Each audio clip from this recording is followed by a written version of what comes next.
Voilà. Aujourd'hui, ceux qui ont leur Bible, comme je dis, pour ceux qui ont leur Bible, savent de quoi on va parler aujourd'hui. Apocalypse, chapitre 22.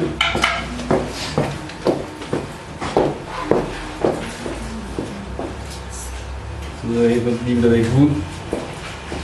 Donc, Apocalypse, chapitre 22, qui nous parle justement le dernier message de la Bible. Ce dernier message qui est et qui sera toujours un message que vous devrez garder dans vos cœurs, dans vos têtes, parce que Jésus, Dieu lui-même, nous a parlé avec son cœur, nous a parlé de toute la profondeur qu'il avait pour nous, de tout l'amour qu'il avait pour nous. Apocalypse 22 dit: puis il me montra le fleuve d'eau de la vie, limpide comme du cristal, qui sortait du trône de Dieu et de l'agneau. Au milieu de la place de la ville, et entre les deux bras du fleuve, se trouvait l'arbre de vie qui produit 12 récoltes. Il donne son fruit chaque mois, et les feuilles servent à la guérison des nations. Il n'y aura plus de malédiction. Le trône de Dieu et l'agneau sera dans la ville. Ses serviteurs lui rendront un culte. Ils verront son visage, et son nom sera sur leur front. Il n'y aura plus de nuit, il n'y aura plus besoin ni de lumière, d'une lampe, ni de celle du soleil, parce que le Seigneur Dieu les éclairera, et ils régneront au siècle des siècles.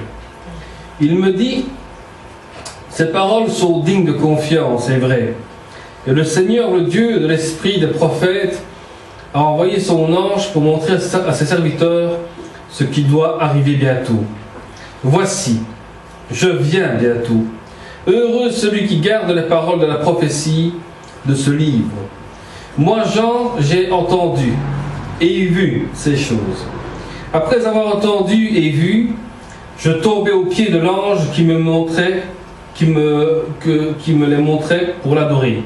Mais il me dit: garde-toi bien de le faire, je suis ton compagnon de service, celui de tes frères, les prophètes et ceux qui gardent les paroles de ce livre adorent Dieu.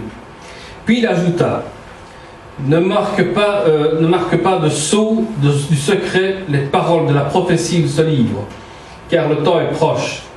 Que celui qui est injuste commette encore des injustices, et celui qui est sale se salisse encore, mais que le juste pratique encore la justice, et que celui qui est saint progresse encore dans la sainteté.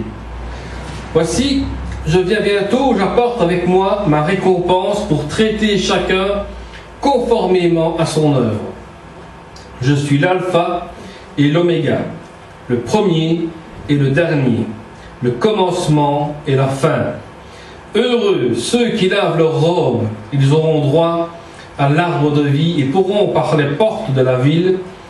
Dehors les chiens, les sorciers, ceux qui vivent dans l'immoralité sexuelle, les meurtriers, les idolâtres, tous ceux qui aiment et pratiquent le mensonge. Moi, Jésus, j'ai envoyé mon ange pour vous attester ces choses. Dans les églises, je suis le rejeton de la racine de David et son descendant, l'étoile brillante du matin. L'esprit et l'épouse disent: viens. Que celui qui entend dise: viens. Que celui qui a soif vienne. Que celui qui veut de l'eau de la vie la prenne gratuitement. Je le déclare à toute personne qui écoute les paroles de prophétie de ce livre. Si quelqu'un y ajoute quelque chose, Dieu lui ajoutera les fléaux décrits dans ce livre. Et si quelqu'un enlève quelque chose aux paroles du livre, de cette prophétie, Dieu enlèvera sa part de l'arbre de la vie et de la vie sainte décrits dans ce livre. Celui qui atteste ces choses, oui, je viens bientôt. Amen, bien Seigneur Jésus. Que la grâce du Seigneur Jésus-Christ soit avec vous, avec tous les saints. Là, plus clair que ça, on ne saurait pas faire. Jésus a parlé, a montré une source d'eau qui coule. Pourquoi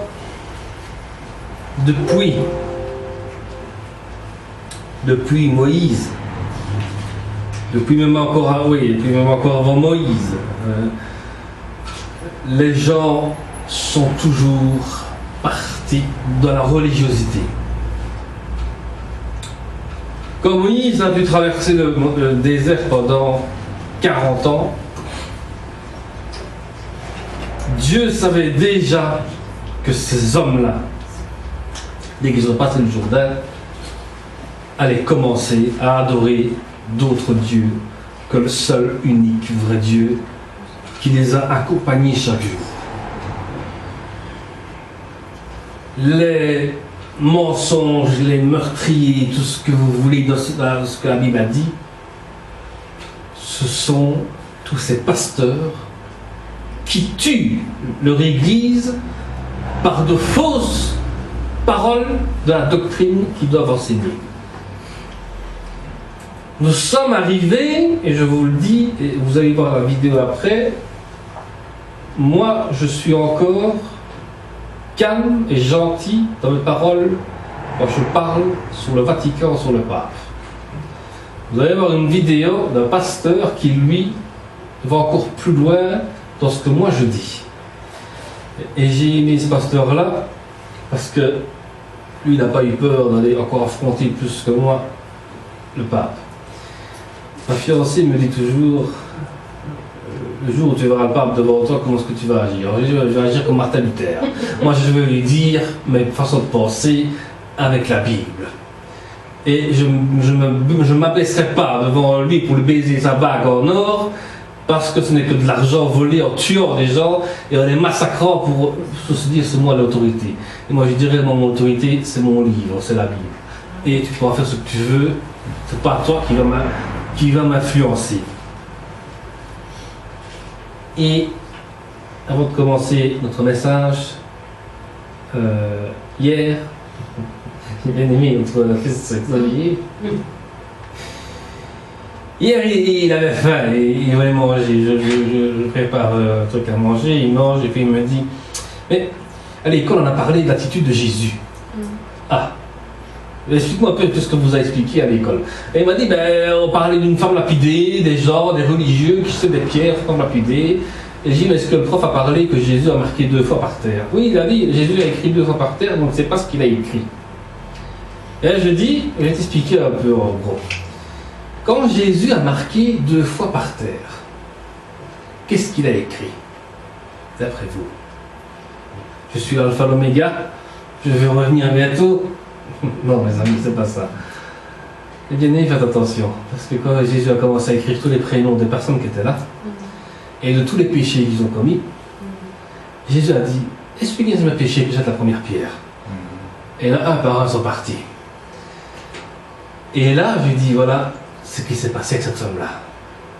Et puis Jésus a dit, va et ne pêche plus.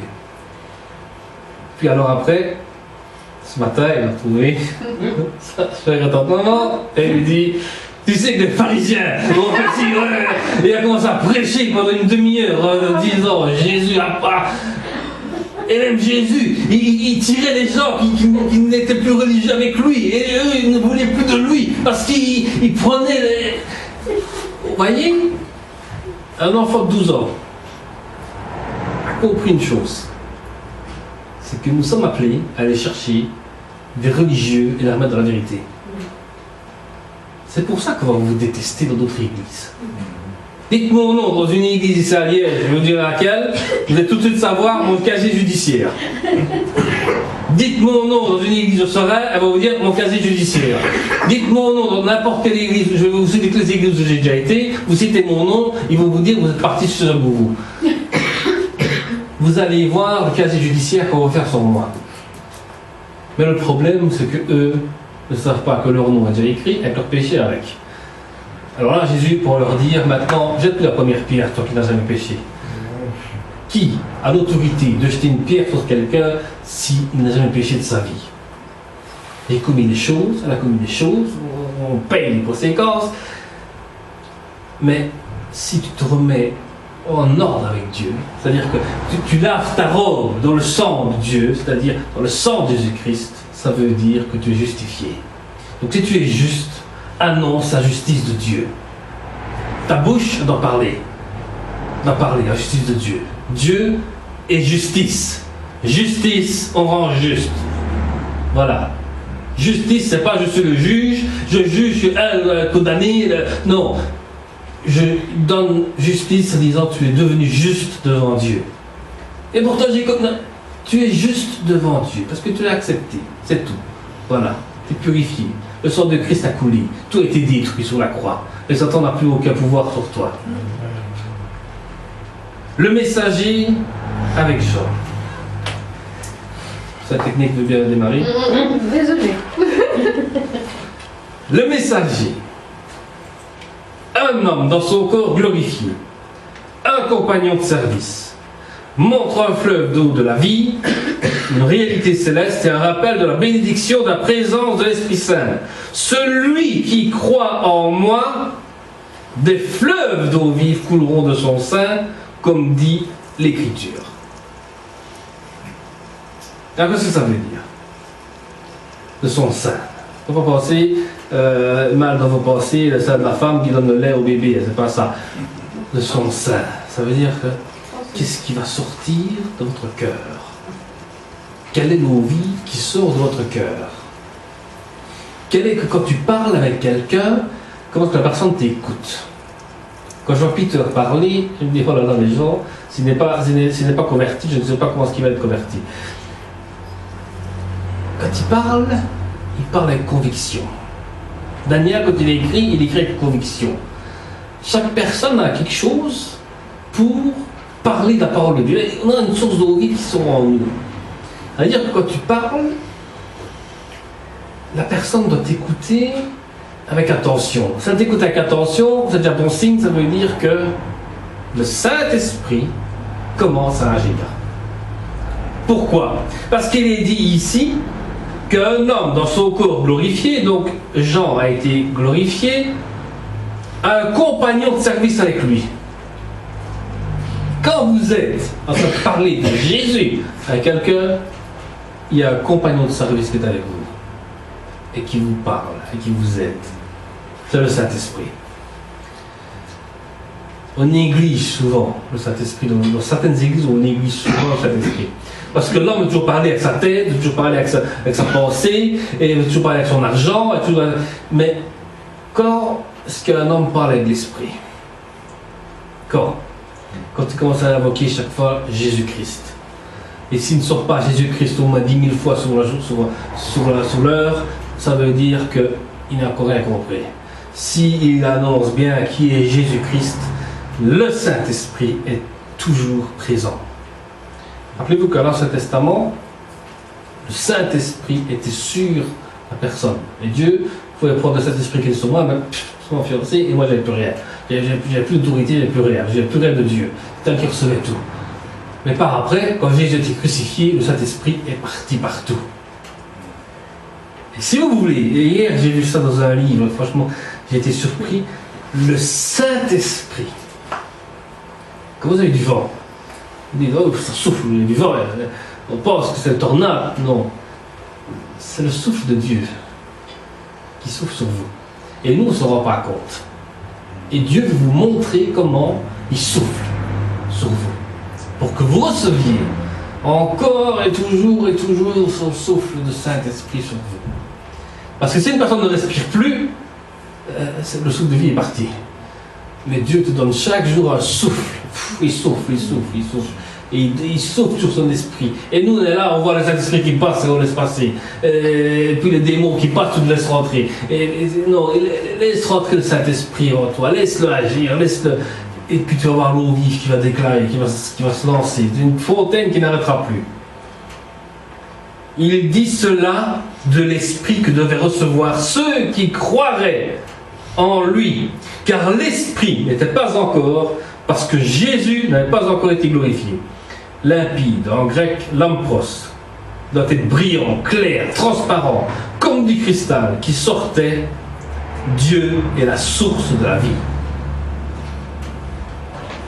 Dieu est la source de la vie. Un être humain qui reste sans boire, ne fût-ce que de l'eau ou n'importe quoi, il a soif, il va boire.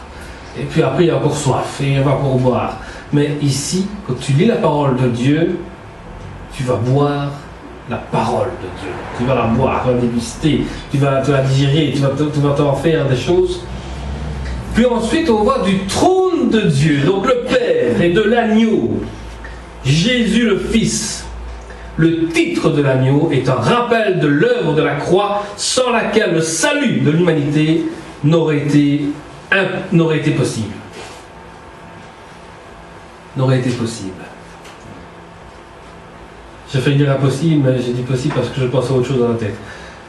Parce que notre cher et tendre pape François a dit, et écoutez bien ce que je vais vous dire, que Jésus a commis un échec sur la croix. Un échec sur la croix. Mais aujourd'hui, moi je vous rappelle, et nous devons nous rappeler que l'agneau de Dieu, c'est Jésus qui a été sacrifié pour que Satan soit à l'échec, et non pas Jésus à l'échec. Faites attention, n'oubliez jamais que l'agneau de Dieu, c'est Jésus-Christ qui a donné sa vie.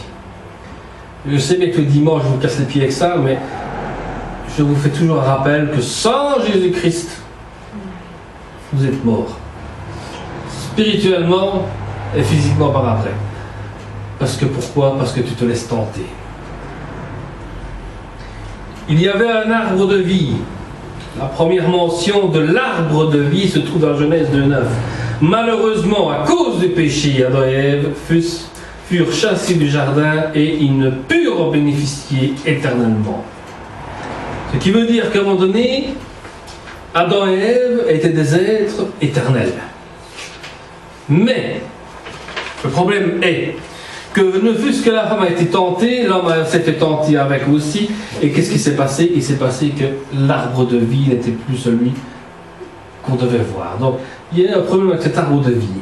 Mais Dieu a renouvelé chaque chose à travers le Christ, pour que nous puissions revoir cet arbre de vie, et que nous puissions revoir ce beau moment. Grâce à l'œuvre salvatrice qui a eu lieu sur un arbre, une croix, là où nous recevons la véritable vie. Tous peuvent recevoir le pardon des péchés, la rédemption complète de la malédiction et une parfaite justification, produisant 12 fois des fruits, rendant son fruit chaque mois. L'arbre de vie produira des fruits continuellement, et ce, pour les hommes naturels vivant sur la nouvelle terre, et dont les feuilles servaient à la guérison des nations. Il semble que des hommes non glorifiés, les hommes vivant dans un corps naturel mais éternel, bénéficieront des feuilles provenant de l'arbre de vie, mais leur utilisation n'est jamais précisée pour les bénéfices qui révèlent une production de santé divine. Si nous restons toujours accrochés à Christ, nous serons de ces êtres glorifiés avec Christ. Après la grande tribulation, comme on l'a déjà vu, il y en a qui seront sauvés, mais n'auront droit qu'à encore, je dis naturel, mais encore l'opportunité d'être encore sauvés. Mais seulement il n'y aura plus d'église. Ce sera nous qui devrons, en tant qu'êtres glorifiés, et comme on l'avait vu dans le millénium, aller parler de l'évangile et continuer à dire qu'il est encore temps avant le jugement dernier. Parce qu'au jugement dernier, c'est fini. Là, on ne pourra plus vous sauver. Donc vous avez encore le temps aujourd'hui, mais n'attendez pas la grande tribulation pour dire « Oui, j'ai encore le temps à la grande tribulation. » Oui, mais la grande tribulation, mon ami, tu vas souffrir. Plus que ce qu'on voit aujourd'hui. Aujourd'hui, on parle de djihadisme, et les gens ont peur du djihadisme, ont peur de djihadistes qui vont balader n'importe où dans la rue. Mais ce n'est qu'une petite tribulation que l'on vit. Mais quand la grande tribulation va agir, je peux vous dire que ça va faire mal. On l'a déjà vu. Jean, le récipient de la révélation apocalyptique. Donc Jean, lui, devient un récipient où il annonce la révélation de l'Apocalypse. Apocalypse veut dire révélation. Donc Dieu vous révèle vraiment quelque chose qui est pour les églises. Mais il me dit, garde-toi de le faire. Je suis ton compagnon de service et celui de tes frères, les prophètes, et ceux qui gardent la parole de ce livre. Gardez-vous de vous prosterner devant des choses qui ne sont pas de Dieu.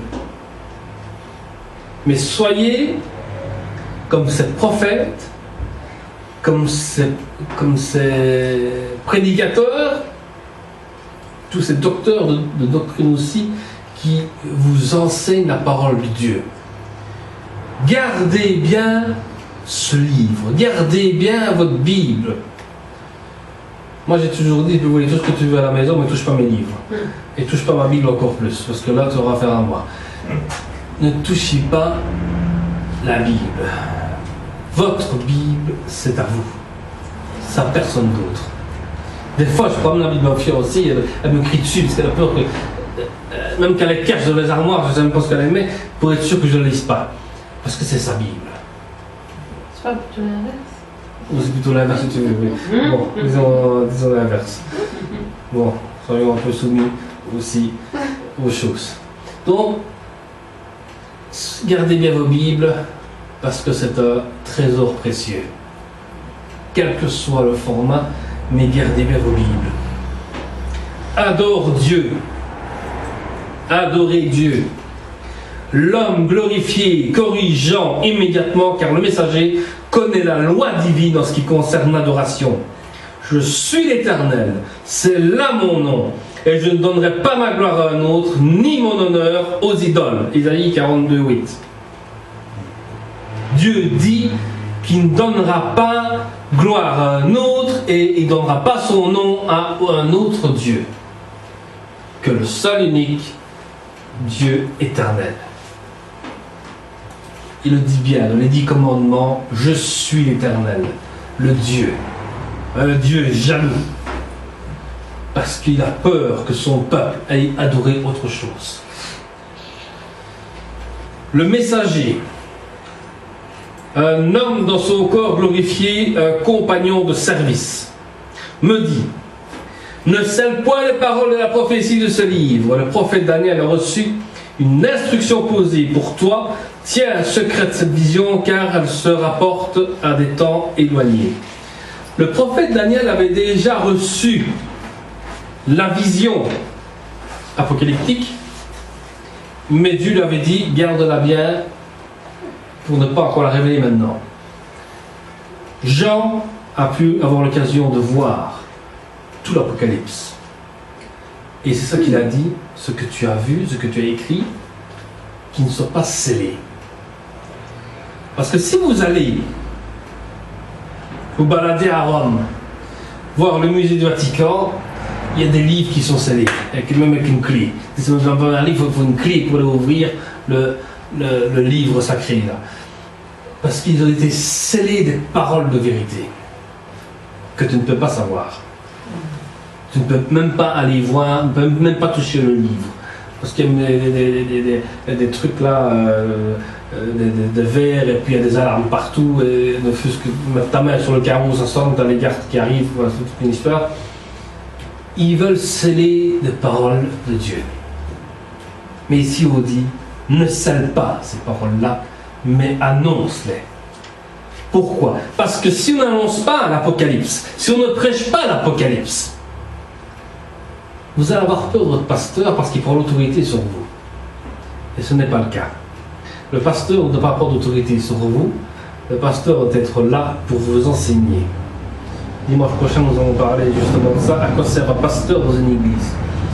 Parce que bien souvent, on ne comprend pas pourquoi il y a un pasteur dans une église. Parce qu'il y a des assistants dans une église. Parce qu'il y a des anciens, parce qu'il y a des diacres, parce qu'il y a ceci, parce que là, les gens s'en mêlent dans tout et on ne comprend plus. Nous avons chacun un don et chacun doit le produire. Donc la prochaine phrase révèle la raison pour laquelle il ne devait pas céder les paroles de la prophétie, car le temps est proche et nous sommes de plus en plus proches de son accomplissement. Déjà à l'époque même de l'apôtre Paul, les gens étaient déjà persécutés. Quand ils étaient crucifiés, on persécutait déjà encore les chrétiens à cette époque-là. Au monde d'aujourd'hui, on vous persécute encore. Et vous ne vous rendez pas compte. La persécution que vous avez, c'est que si tu mets une pancarte ici devant la porte, tu dis Église, MCE, Assemblée chrétienne, tu auras peur que la police arrive, que des barques, on se fait tous arrêter, on a des procès, on doit payer ceci, on doit payer... Ce n'est pas ça.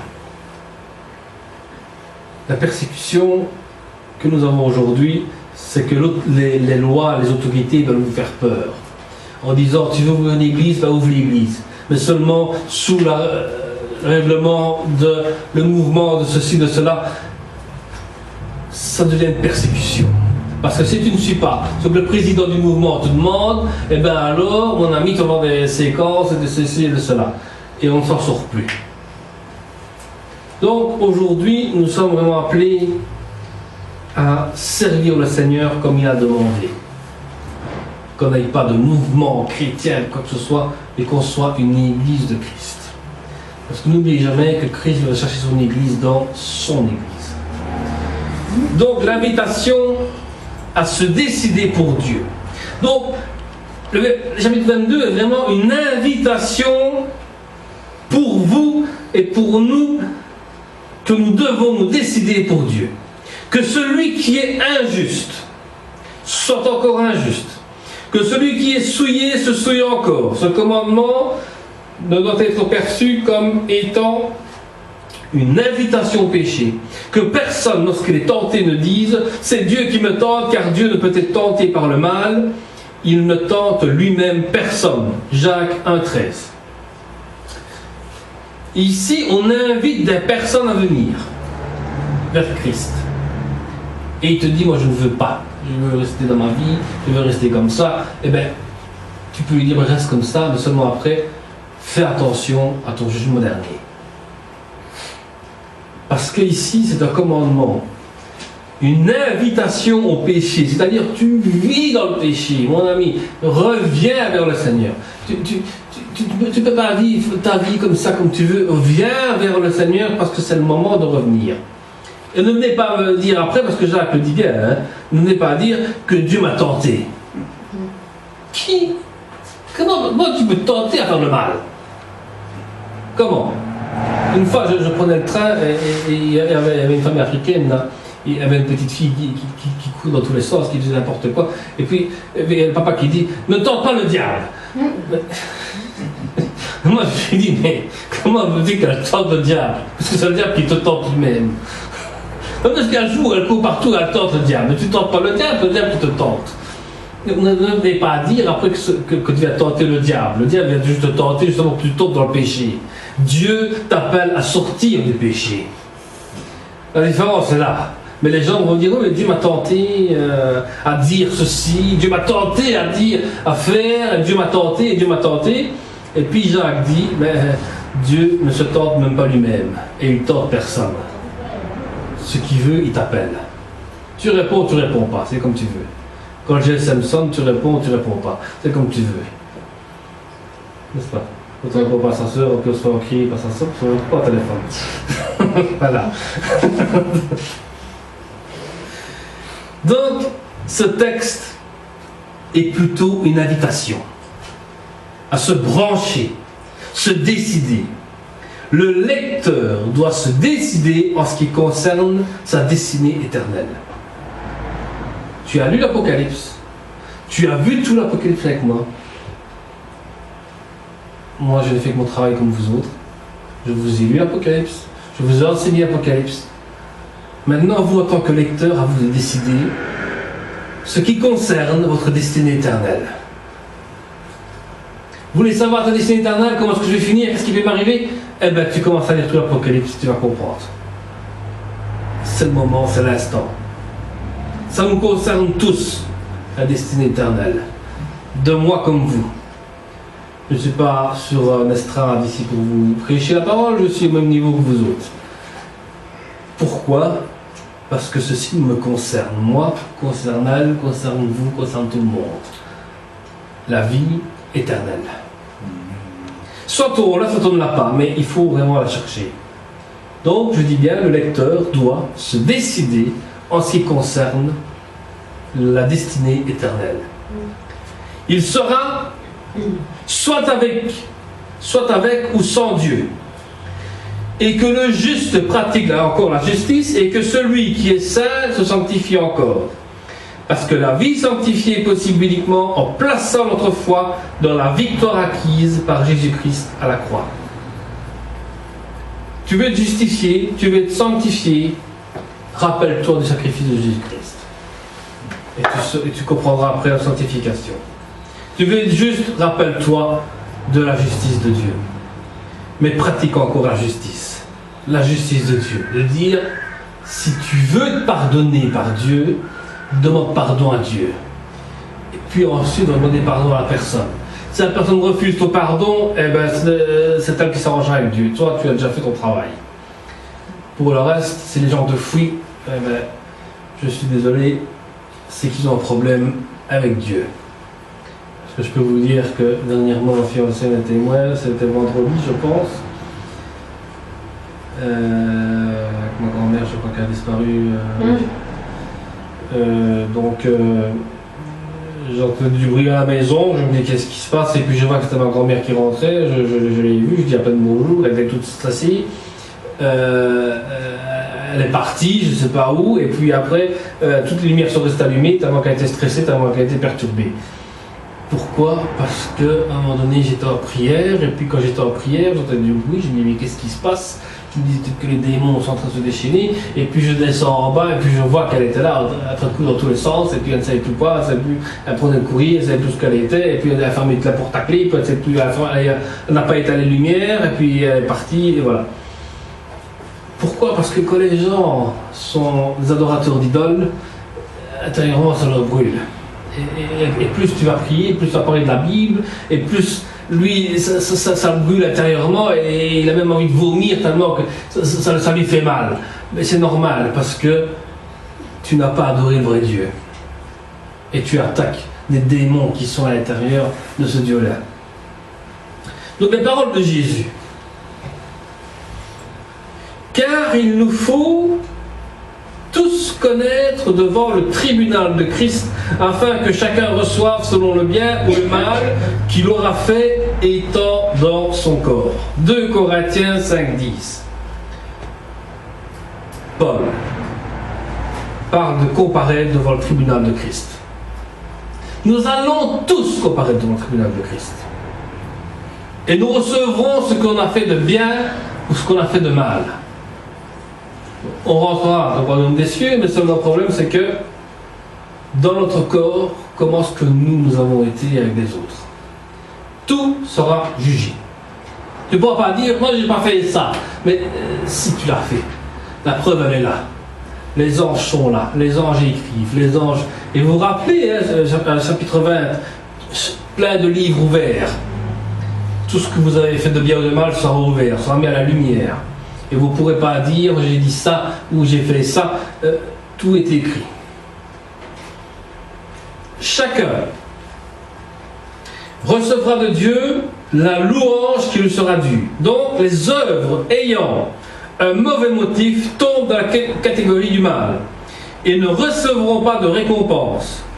Or, si quelqu'un bâtit sur fondement avec de l'or, de l'argent, des pierres précieuses, du bois, du foin, du chaume, l'œuvre de chacun sera manifestée, car ce jour-là fera connaître parce qu'elle se révèle dans le feu.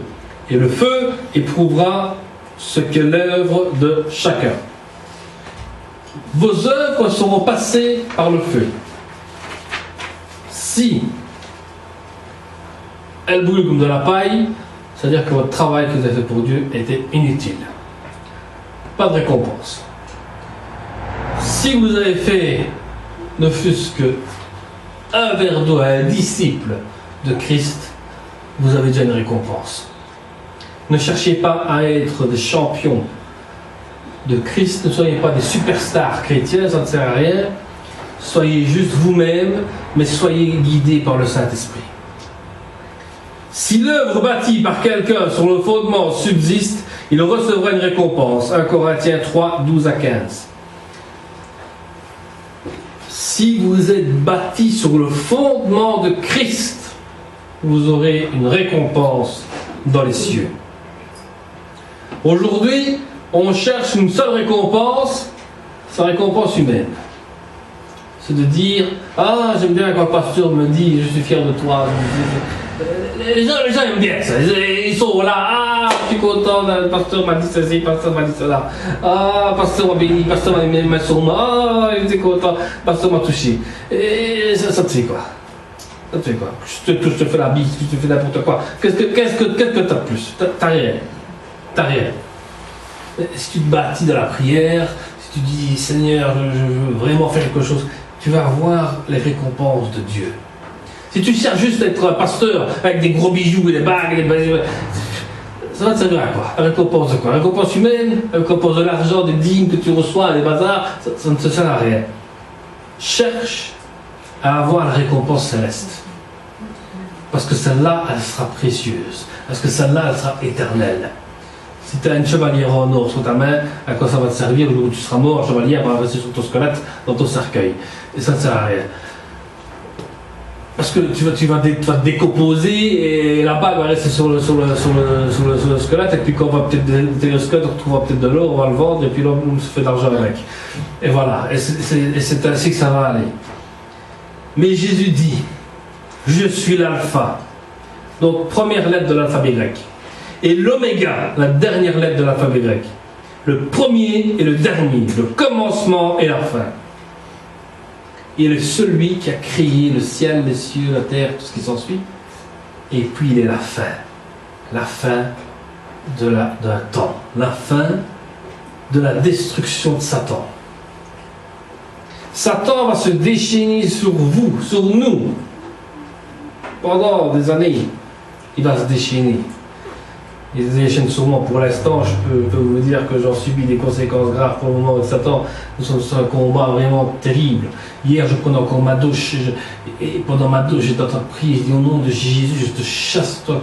Tu connais ton futur, ce qui va arriver. Tu sais, tu as brûlé dans le feu.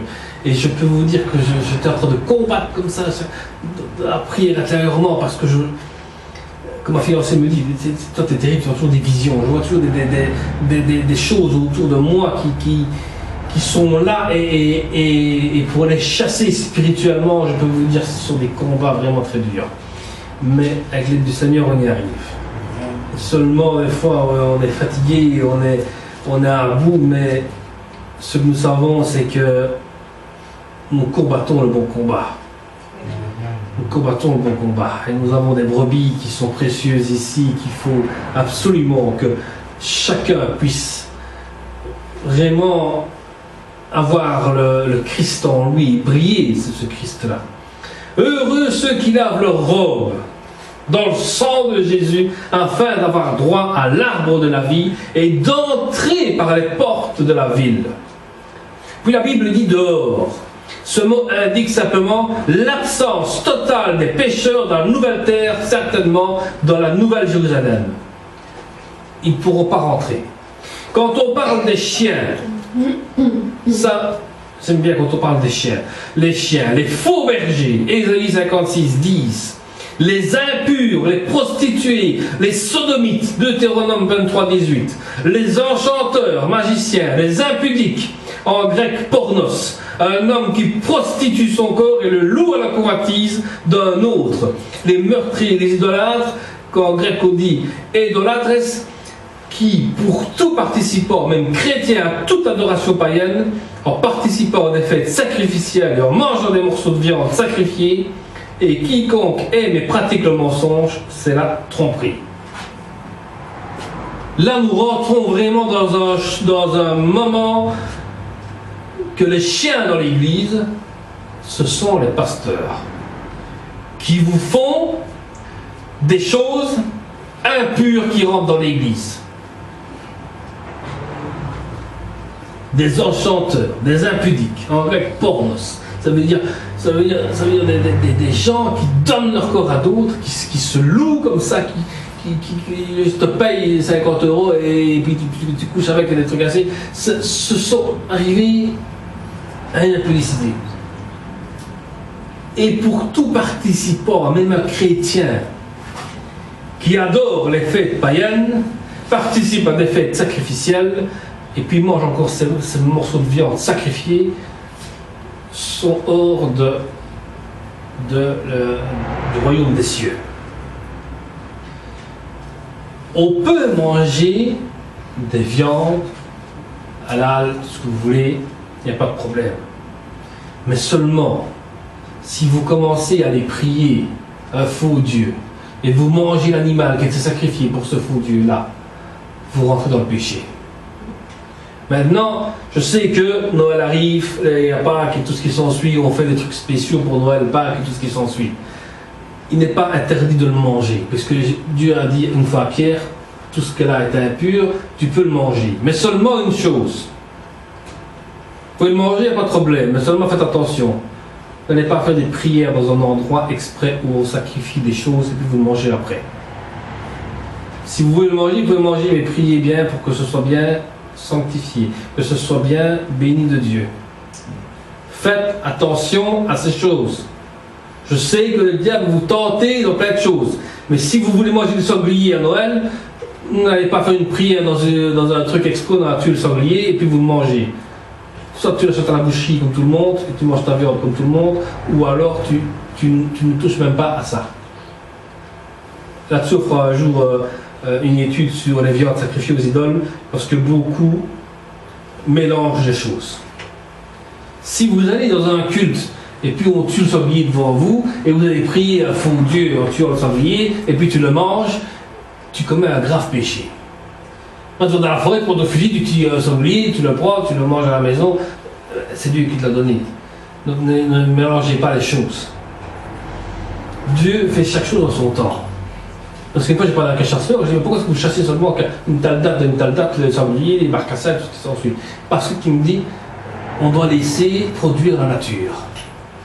Parce que Dieu veut que la nature soit produite. Le poulet, tu peux pas le manger dès qu'il est déjà poussé. C'est pas la même chose. La viande n'est pas la même. Donc tu laisses grandir le petit poussin, il y a un petit poulet, et puis quand le petit poulet devient grave, tu peux lui couper la tête et puis tu peux le manger.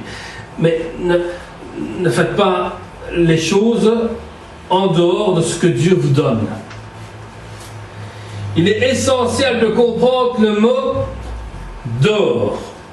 Ça indique clairement que les pécheurs sont à l'extérieur de l'héritage du croyant.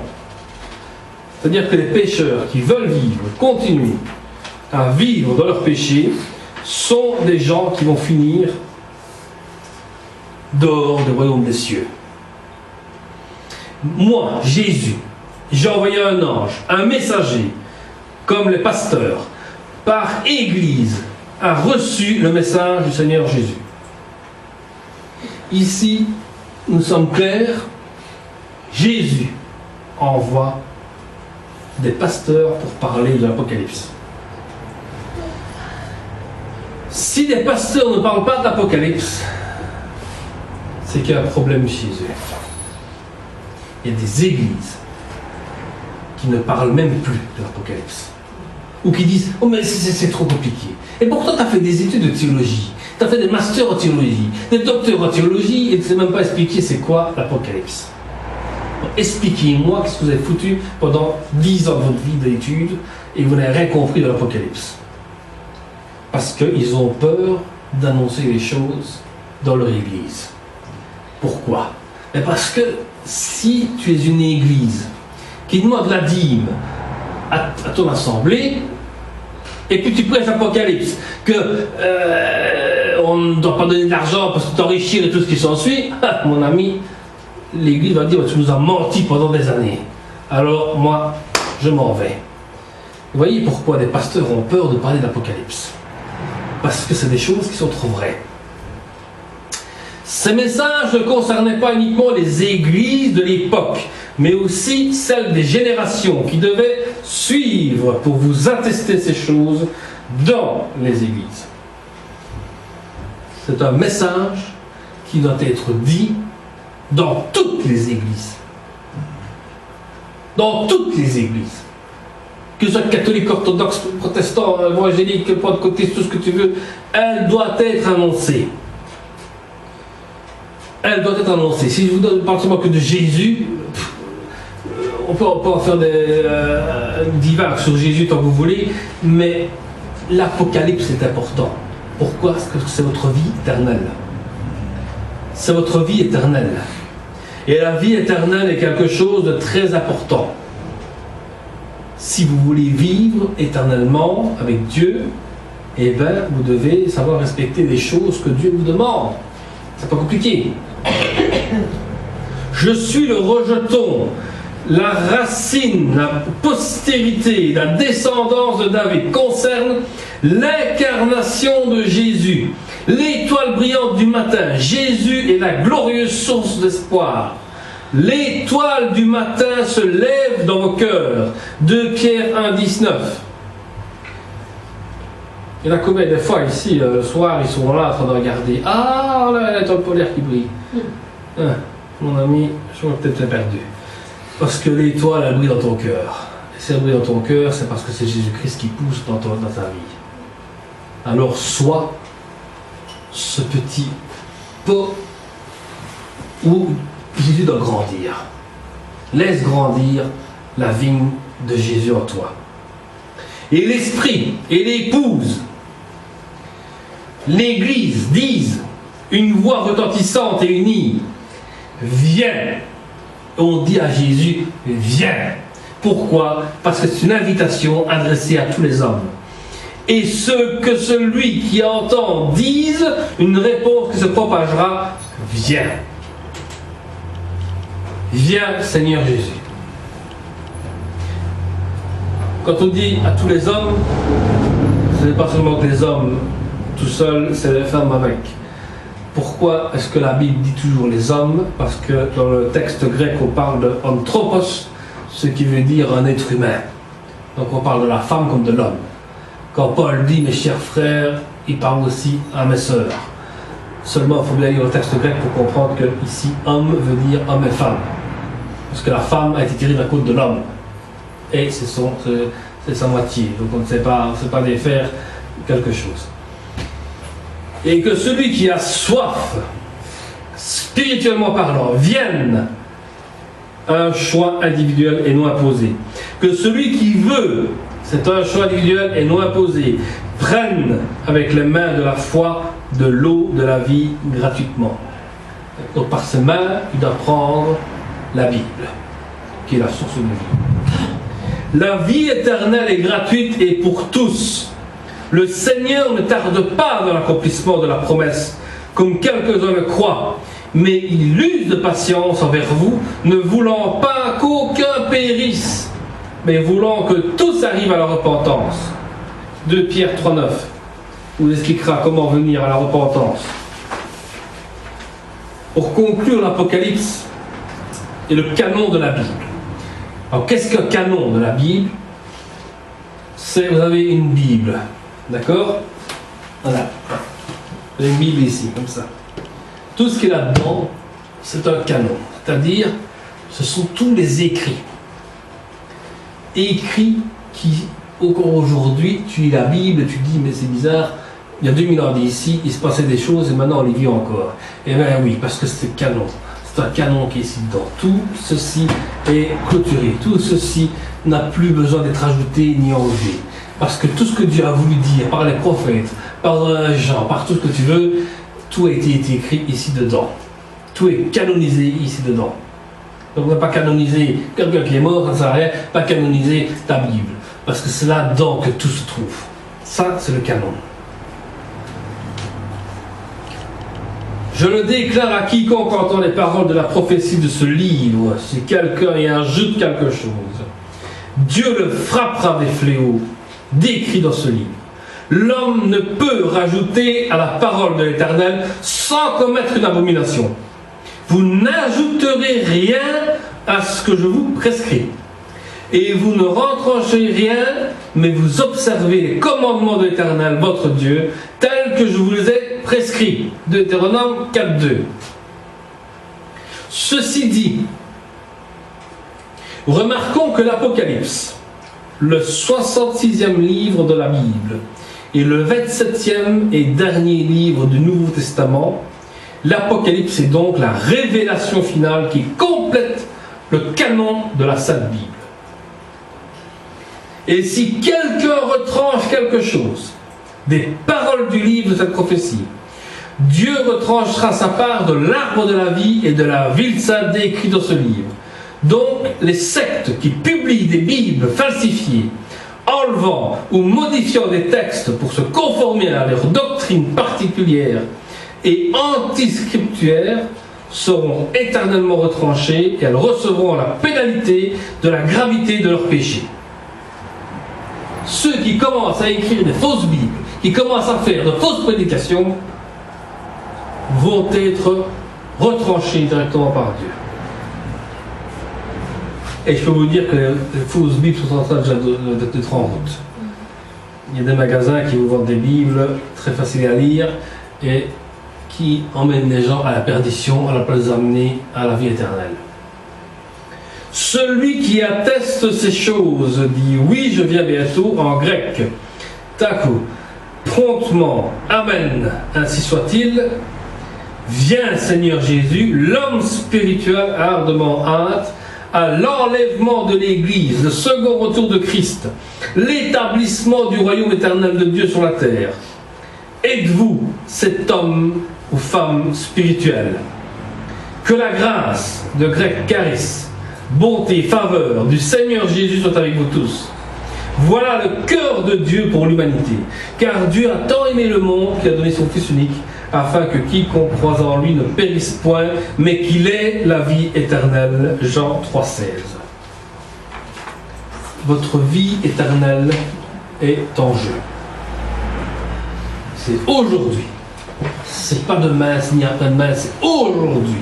Il faut accepter cette vie éternelle qui vous est donnée.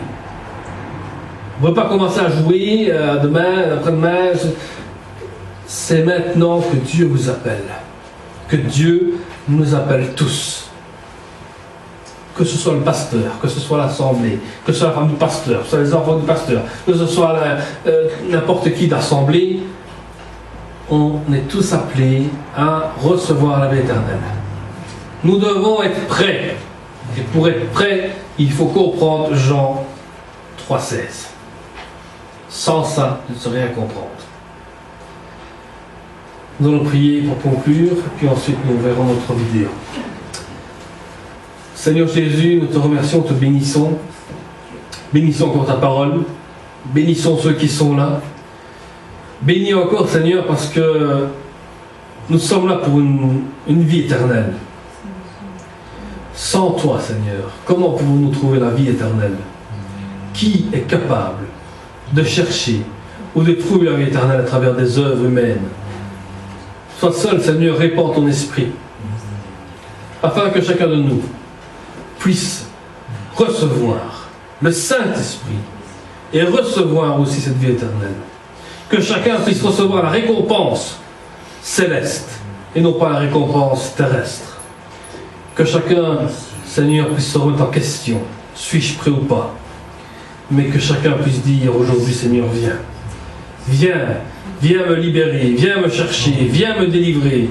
Seigneur, prépare-nous pour ton retour. Prépare-nous pour chaque chose. Prépare tes églises, Seigneur. Nous mettons tout entre tes mains. Dans le nom de Jésus-Christ. Amen. Amen. Amen. Gloire à Dieu.